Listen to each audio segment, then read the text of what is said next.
নমস্কাৰ মই মনমৰি দেৱী বিদ্যুৎ বিভাগে প্ৰৱৰ্তন কৰা স্মাৰ্ট মিটাৰ ব্যৱস্থা বন্ধ কৰাৰ দাবীত ছাত্ৰ মুক্তি সংগ্ৰাম সমিতিয়ে কৰা ৭২ ঘণ্টা অনশন আজি অন্ত পৰিছে ইপিনে অনশন চলি প্ৰায় পুনৰ ছাত্ৰ মুক্তি সংগ্ৰাম সমিতি আৰু কৃষক মুক্তি সংগ্ৰাম সমিতিয়ে স্মাৰ্ট মিটাৰ বন্ধ কৰক শক্তি মন্ত্ৰী হাই হাই আদি শ্লোগান দি পৰিৱেশ উত্তাল কৰে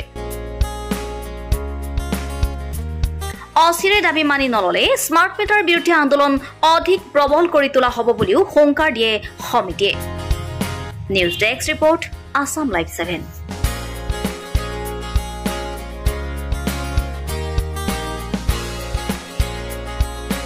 বন্ধ হ'ব লাগিব স্মাৰ্ট বন্ধ হ'ব লাগিব বিজেপি হুঁচিয়াৰ শৰ্মা হুঁচিয়াৰ বন্ধ কৰিব লাগিব শোষণ বন্ধ কৰিব লাগিব জিন্দাবাদ জিন্দাবাদ সংগ্ৰাম সমিতি জিন্দাবাদ বন্ধ হ'ব লাগিব মুখ্যমন্ত্ৰী হিমন্ত বিশ্ব শৰ্মা হুঁচিয়াৰ নন্দিতা গালুচা হুঁচিয়াৰ শোষণ বন্ধ হ'ব লাগিব